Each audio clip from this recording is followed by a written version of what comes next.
Welcome to Beerstories from Beerstory Brewhouse.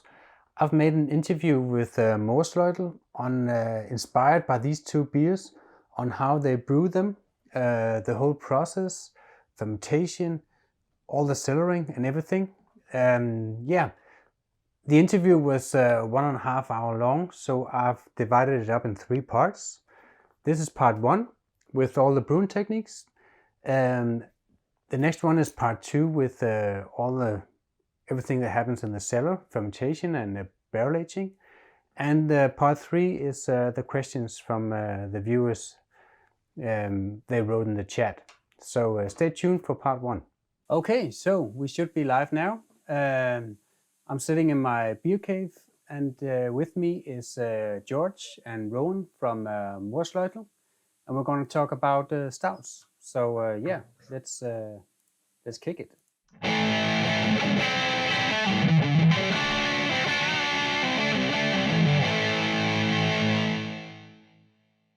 So we're live now, guys. Hey Jorge, hey Rowan. Hi Lars. Hey. Well, first of all, can you tell me a little bit about who you are? So Jorge, you can start. Yeah, I'll go first. My name is Jorge. I've been at the Moersleutels for the past 2.5 years. I'm the head brewer. So currently I'm in charge of developing recipes and focusing on the creative part of brewing, making sure that we can get exciting beers out there, be that a stout, an IPA, barrel-aged stout, adjunct stout, or something else. So that's pretty much what I do around here. Cool. And hi guys, I'm Rowan. I've been with the Moersleutel for about 1.5 years now. I'm head of cellar fermentation, so I tweak the beers so they become perfect for packaging. I'm about the fermentation, the yeast, and the final flavor tweaks. So that's about what I do there. So fun to be here, Lars. Yeah, I hope so. Hope it's going to be cool. Well, I think we should have something to drink. I'm going to drink motor oil, which is your Russian imperial stout. And we're actually going to talk a little bit about this beer and how it's brewed and go into details with this, and also the barcode. Which one do you have all the details on? Is that the barcode? We got both. We know motor oil by heart. It's one of the core range beers that have been together with us at the Moersleutels for, well, ever since we started brewing back in 2016. So it's quite a staple beer around here. Yeah.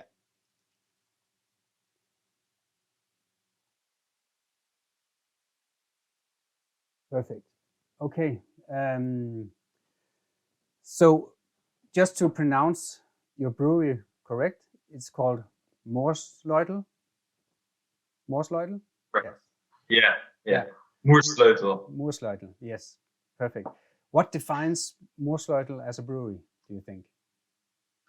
We try to achieve perfection in a holistic way, so that never really happens. So we're always trying to prove our beers, but at core we try to make these big, bold, flavorful beers, which means we take a lot of risks in the recipes we develop, bringing very extreme yet balanced beers, but we're never shy from a challenge. We call ourselves the beer engineers because of the 4 brothers that founded the company. All of them are engineers. We actually also run a sister company called Zomerdag Engineering. That's an engineering company providing solutions for in-feed and out-feed of packaging materials for other breweries and other small companies like ourselves. So we always like to face the challenge and try to come on top of it. So that's why we aim to get these legendary beers brewed. Ah, cool, awesome. Yeah, so let's talk a little bit about your stouts. What defines a good stout in your mind, an imperial stout? I'll let Rowan take this one first. What defines an imperial stout?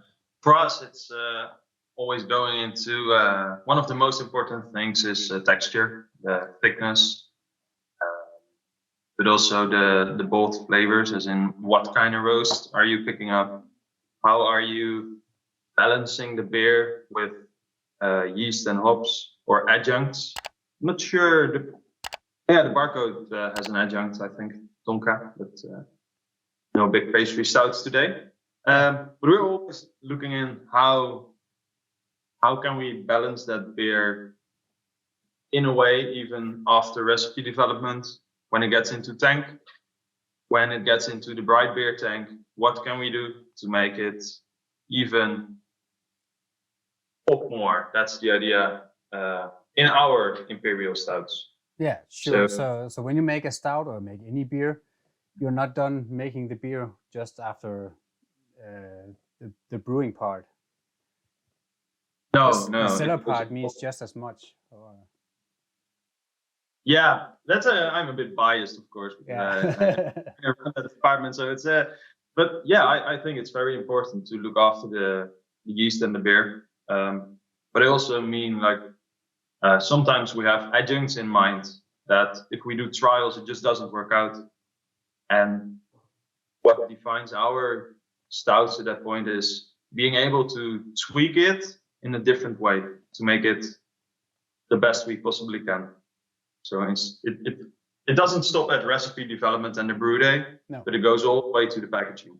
Yeah, it's funny because whenever people talk about stouts, we always tend to think about the style guidelines. They were very heavily implemented by the US philosophy of getting into style guidelines.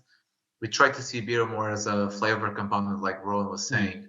So if you look at the traditional stout, it has roasted barley in its composition. And we don't always use roasted barley because we believe we can craft it in some different ways. We don't need to follow those guidelines to make a great stout. And that's the proof that we've been doing hundreds of stouts these years, and they all go different approaches. And usually they share similarities, of course, but they always have a soul of their own. Yeah. So you don't have a base recipe that you use for most of your stouts? Or? No, that would be quite boring. I mean, if we had a base recipe and we just made the same recipe all over again, just changing the flavors, that would be no fun. The fun in here, it's like cooking. You just get a set of tools and you just combine different flavors. So pretty much all beers that we brew, all stouts, they have different recipes. I'm being completely honest. Like, we try to get adjusted recipe for each of the stouts we brew to make them. If we want nutty flavors to go, we'll choose a different base malt, or if we want more dry or whatever it comes to be, we try to adjust it based on the project we're working on. So what about the motor oil? What can you tell us about that in terms of recipe, and how did you come up with the recipe? And is there something special about it? I don't get that much roasted flavors in this. I actually get more like sweet molasses, and I get dried fruit, and then maybe a little bit of coffee, or but it's not that dry. Not that burnt flavors or roasted flavors. Moersleutel has 8 different malts, if memory serves me right. We do some base malt, usually some pale ale malt as the base malt. We layer it up with a little bit of Munich and wheat malt as well to get some complexity on the base. Then we layer different types of caramel and melanoidin malts.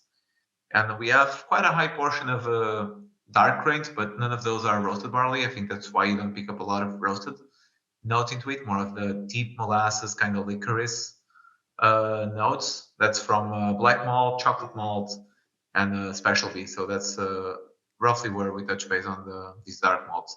All of our stouts are double mashed.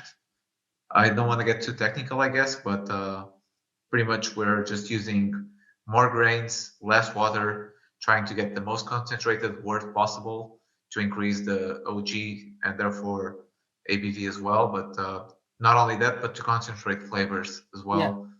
So everything is double mashed on that purpose. So what is your water to grist ratio if you have the thick mash? It's for about 2 liters per kilo of grain. Okay, yeah. Yeah, That's a thick that's mash. our sweet point. That's a pretty thick mash, and it's our sweet point between the grains quantity, kettle size, everything, vessel size. We try to use less. We're able to, but it just doesn't work out because it's too little work collected. So 2 liters per kilo of grain is usually where we find our right balance, where we like the beers. Yeah. Okay. You kind of have to point out that we have a mesh filter though, George. So we don't have the trouble of going through a painful lauter. Okay. So you can almost mash flour with that, right? Yeah, that's pretty much what we do. Yeah, that's what characterizes the mash filter for who's out there listening, as they might be curious. So it's pretty much a set of plates, as if it was a filter, like a lager beer filter, a plate filter, where the slurry from the mash gets thinned out per plate, and that just allows for efficiency to be way higher than a regular lauter. So we're able to aim about 80% efficiency in our stouts. It gets higher with IPAs, but on stouts we get about 80%. But it's not only about efficiency, that's the economical standpoint and viewpoint, but I think more like flavor improvement. Yeah. So we installed the filter at about 2 years now. I think it's right about 2 years that we first commissioned the mash filter. But in terms of flavor, it really captures the essence of the grains you're using. So just the depth of flavor just gets way more complex when you have such a tool at your disposal. And that allows us to mash thicker and all that. So. Yeah. Okay. So you're not using rice hulls or anything in that? No, that's just flour. So we have a hammer mill, contrary to the typical roller mill, where we do both our roasted and regular grains through the hammer mill. Grains everything to a flour consistency, makes kind of a paste, but the husk is still present, the malt husk. Yeah. And the filter is enough to filter the wort. We don't need to add any additional husks anymore. We used to use them. Okay. So are you adding, because that thick mash, and I'm just thinking all the enzymes may have hard to do their work in such a thick mash. Do you add any enzymes to the mash? No, we've made some trials, but we see a loss of quality if we do exogenous enzymes, so we tend not to use them. Eventually, if we have some different grains, such as buckwheat, like we've used in the past, or rye, we may get to the point of using it to aid the process, but we usually try to fade away. It's funny that you mentioned the enzymes. It's actually a very good point. That would usually be a problem, but our mashing system guarantees that the grains and water are mixed perfectly. So during the process of mashing in, you're getting conversion on the spot immediately, because the water and the grains are being mixed evenly as they're moved from the grist box into the mash tun. So we've seen pretty good results with the 30-minute mash rest. We don't see a huge difference on going a full hour. So and we've done thoroughly tests on enzyme concentrations and conversion, and we've been clear so far. Okay. What is in? Do you know the OG in motor oil? Yeah, it's usually around 30 Plato. Okay. So that's 120. Yeah, 120. Okay, yeah. What's the final gravity? Goes to between 10 and 12 Plato, I think. Okay, so Usually 1030. What's that? 1040 1040? and 48, something like 1040, 1050, something like that. Yeah. So it's pretty high, but it's not pastry stout high, I would say. No. It's a really, really good imperial stout, I must say. So what role does the hops play in this? Because it still feels balanced. It's not overly sweet, even though you said the final gravity is 1040. It's not overly sweet. it still tastes balanced, I think. So what's I'm guessing it's the hops that does that, or what? I think it's the amount of hops. Definitely, we use about, I think, 1 to 10 grams. I can make the calculation here quickly. Like 60 IBU, right? Yeah, it's 60 about IBU. 60 IBU. Yeah. Yeah. But I think the 60 IBU may seem a little bit low for the beer. That is, if you look at some classical imperial stouts, they usually have higher IBU. Like now thinking of North Coast Old Rasputin, I think it's around 90, for example, one of the classic imperial stouts. Yeah. But I think that the fact we use whereabouts 15% to 20% dark grains, so things above 600 EBC, also imparts a lot of bitterness. Yeah. So we tend to see hops as the only bittering and balancing factor in beer, because that's the majority of beers we drink, and we're used to think about beer as a, pale yellow liquid or pale ale or whatever. When you're talking about beer, when you talk about research in beer, no one really touches base on stouts. So I think it plays a huge role in stouts, the roasted malt or dark malts, to balance out some sweetness too. So that's why we're able to, in some extreme cases, to go up to nearly 30% roasted grains and still have balanced beers. So it's, in the end, it's all about balance. Yeah. So 30% roasted grains and then almost no hops, or how does that work? Yeah, usually we aim for the same amount of hops. That's one of the things we have nearly constant in most of our stouts. Except the ones that go full on exploring hops. We've had some beers, some dark beers that we explore hops a lot, but on a regular malt ale or non-adjunct stouts or some of the pastry stouts, we usually have a pretty standardized hopping rate because we know it just works to our profile. Yeah, cool.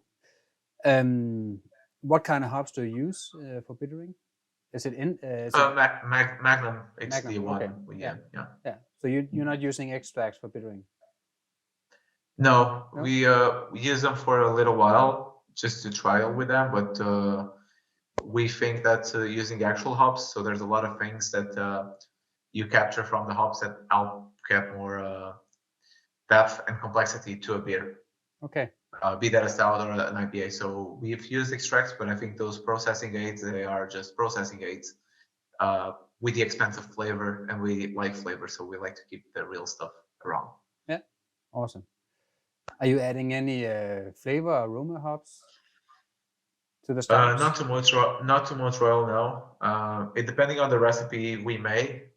Sometimes more, sometimes less. Sometimes we dry up them. We've treated some stouts as IPAs, doing a double dry up on them as well. It really depends on which style of stout we're trying to go for. So we specialize in stouts. We've made several hundred of different recipes. So it really depends what we're trying to achieve, but we like to see stout as a canvas to play around with things.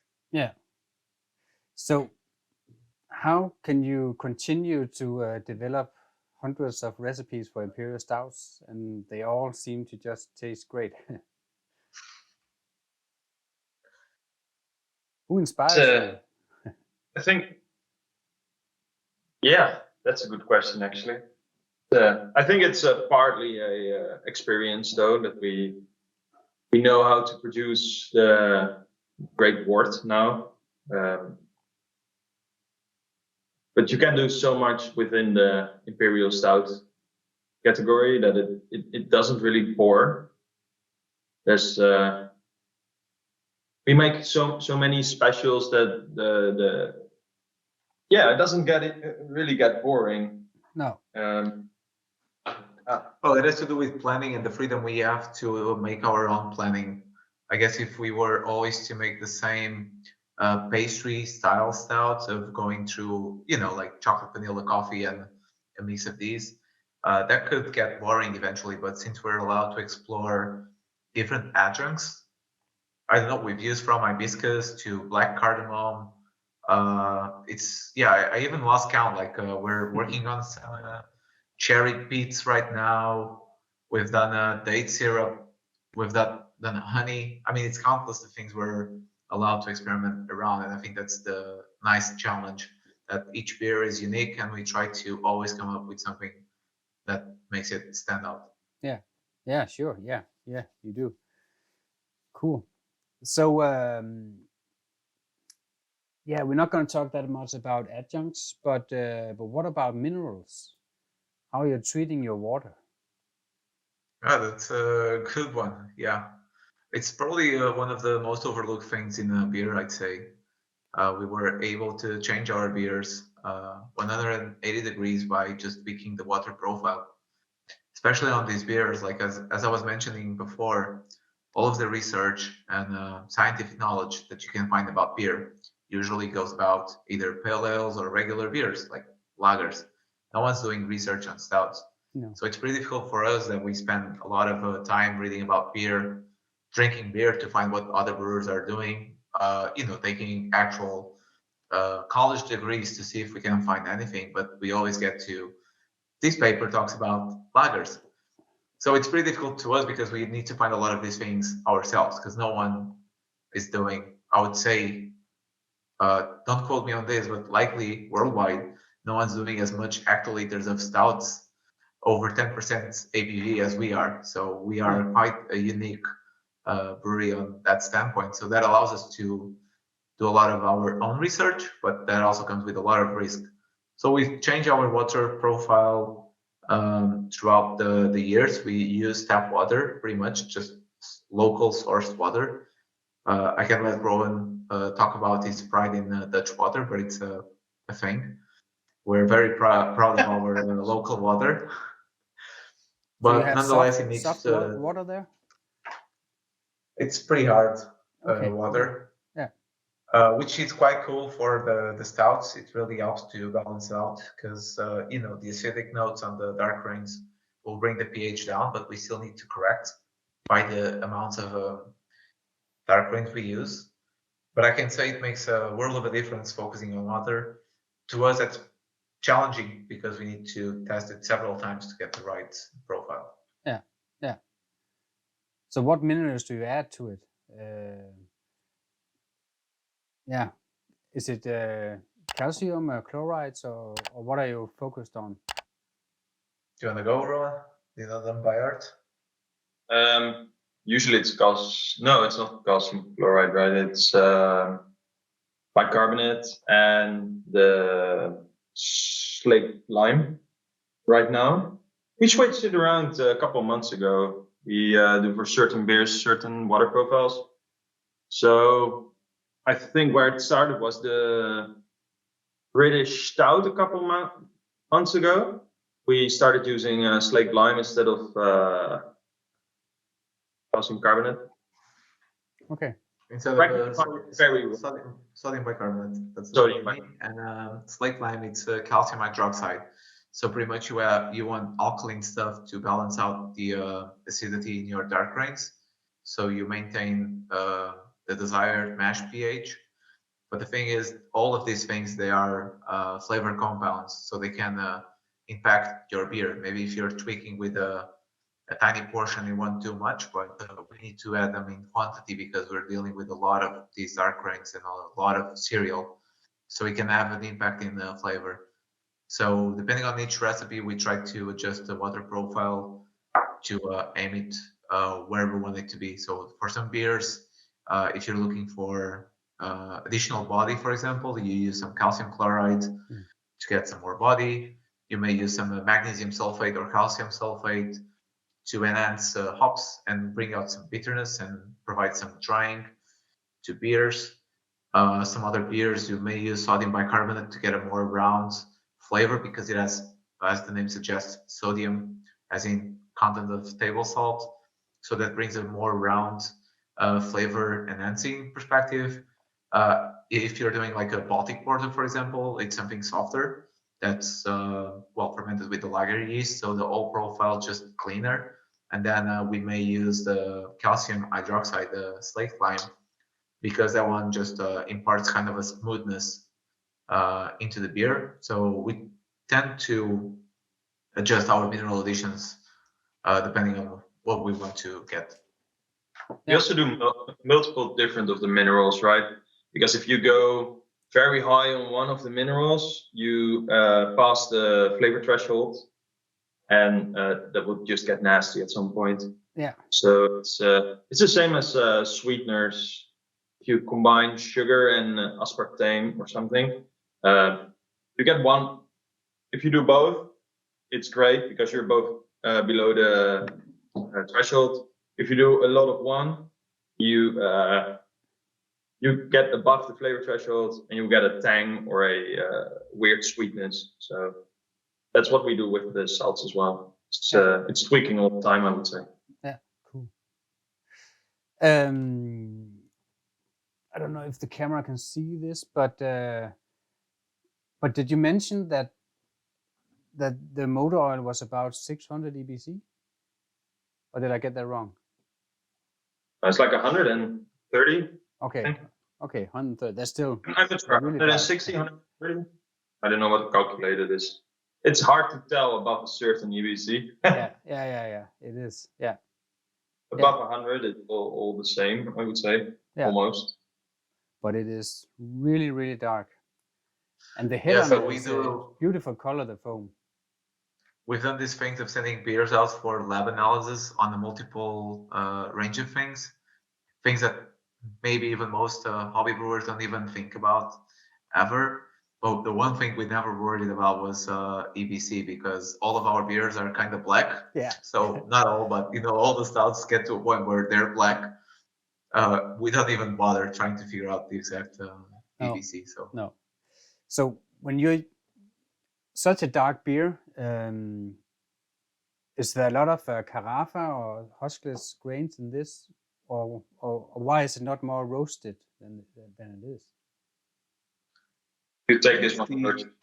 Yeah, I think it's the amount and the balance between the base malts and the dark grains. We don't use carafa, so we don't use any German malts, except for the melanoidin, which is not even environment sourced. It's some other maltster. We don't use a specific grain provider, so we like to make our life more difficult and the logistics more difficult. So we just buy malts everywhere, because caramel malts, it's perceived as being one, but if you buy it in England, Germany, or Belgium, they're widely different. So depending on the profile we want, we may switch them around. Moersleutel is mostly Belgium malts, because that was what was available and proximate to us at the time. And we still stick to those grains. But for some other beers, we use British ingredients, German, whatever it gets to.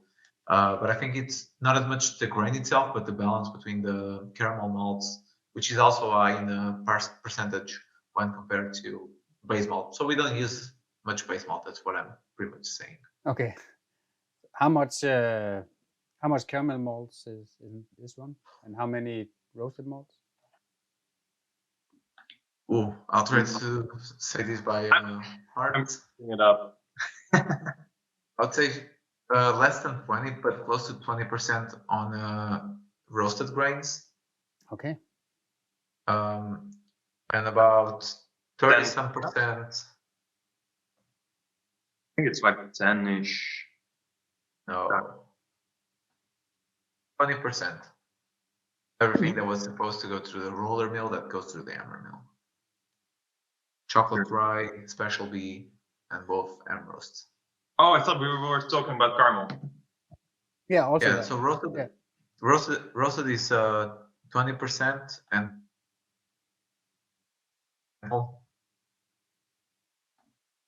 about 30%, 20 to 30%. Okay, caramel malts.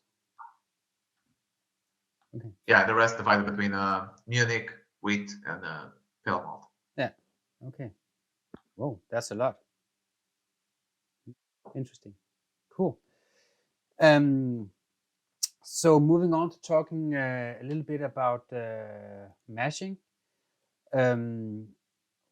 Yeah, first of all, what are you doing, a single mash, a step mash, or what? Is the beers, most of the beers, or all the beers, or how are you making them? Yeah, all the beers are double mashed, as we mentioned earlier. Yeah. It's a single step infusion. We try to get on the high end of a conversion point. So we aim for between 69, 71 C mash rest temperature. And yeah, we've covered the mash thickness, 2 liters per kilo of grain used, and just a single infusion. That's the way our kit is built, so we don't have any control over mash temperatures. And pH, we usually aim for the higher range.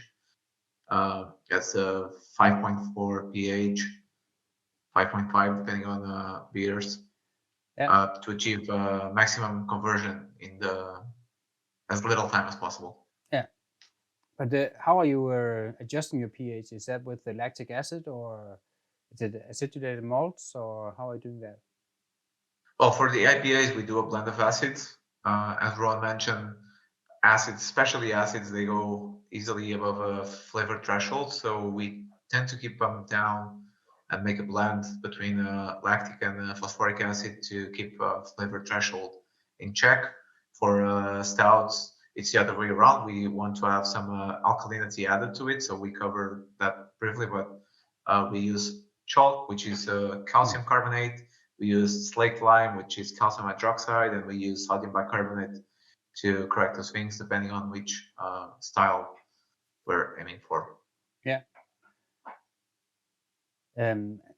Yeah. But how long are you mashing for? It's just under an hour, or it's just? It's about 30 minutes. Okay. Our system has a pretty efficient mixing system on the way to the mash tun. So it basically dispenses water at the same rate the grains are being dispensed. So all grain gets moist before it gets to the mash tun, and that allows for the conversion to happen pretty quickly. And we've made several tests to guarantee that the 30-minute is enough. Yeah. Okay, that's awesome. That saves a lot of energy as well. So the whole sustainability aspect is great there too. Yeah. Okay, so moving over to the boil, what do you think a boil time? How long are you boiling for? It's an hour usually. It depends a bit on what we want to achieve, but usually stouts are an hour. If we want some kind of barley wine or beer that goes into barrels, we might go a bit longer. Okay, why is that? But an hour usually is more than enough. Yeah. So why are you boiling longer if it goes in a barrel? You get the complexity of the caramelization and the Maillard reactions inside of the kettle. So we have a direct fire kettle. Means that you have certain hotspots in the kettle that get very hot, by which you get very fast caramelization and Maillard reaction, meaning that usually an hour is enough to create flavor. We have done boils as long as 4 or 5 hours, and then you really see also the volume going down. You see it just gets so much richer, but yeah. 4 or 5 hours is just not doable for every beer. It's only for the very special beers. Yeah. So that's why we sometimes do it. Not for all beers. Yeah. So a 5-hour boil, what does it do for the beer? Is it just more concentrated and more flavorful, or what do you feel that it does? It brings, to me, it usually brings out the base malt a lot more. It's quite interesting if you use like something like Golden Promise or Maris Otter. You really get more breadiness, some caramelization on the breadiness, toasty. Yeah, just it gets to the next level, I would say. Right, George? You experiment much more with this, but yeah, I quite like the long boil approach. I know we've made some pretty cool beers with it. Recall, especially on the barley wine side. I think we're still yet to try on a long boil. When I'm saying long, I say like 5, 6, 10 hours, like an actual long boil. Yeah. We still are to experiment that with the stout. The most we've done was, I don't know, 4 5 hours on the stout. But we're planning on sometime this year to get onto a long boil, make a triple mash kind of beer for some special. But for the barley wines, we do a lot that really contributes flavor. It's difficult to explain because we've made the same recipe with and without a long boil, and it just transforms the beer completely. I know it sounds like a bit crazy, but if we aim, it's not only sugar content, it's also flavor development because we can make the same beer by just adding sugar or just adding more grain, and you can get the same 30 Plato for a barley wine. But if you achieve those 30 Platos by boiling, they're far more complex than achieving the same 30 Plato by adding sugars or grain to it. So there's something definitely that boiling for long periods of time that does to the beers, and I think it's a great way to achieve great flavors for some of these thick big beers. Yeah. So I've heard of breweries doing a boil for 24 hours. Are we going to see that anytime soon from you? Maybe if management allows me. Yeah. But, I want to. Yeah, cool. Do we have any wort left by then? Our kettle is far too strong to do something like that. Our kettle is oversized. I have a plan. You gotta trust me on this. Cool. So are you making any additions other than hops to your boil? Are you adding any sugars or are you adding any, something? We do world flock. Yeah. Just processing aids, that's all. World flock, some yeast nutrients. Yeah. That's it. Okay. I think. Yeah. Sometimes a flame out of hops. Yeah. Yeah. Cool. Yeah, I guess only spices if we're doing some beer with spices. I know we've done a Nordic Star 2 years back for Christmas. We've done one that tastes my yellow log last year for Christmas season. And the beers where we use spices, we usually tend them to use hot cider in Whirlpool, but often we don't do great additions during boil. That was the end of part 1. Up here you can find part 2 where we talk about everything going on in the cellar, fermentation and stuff like that. So yeah, thank you for watching.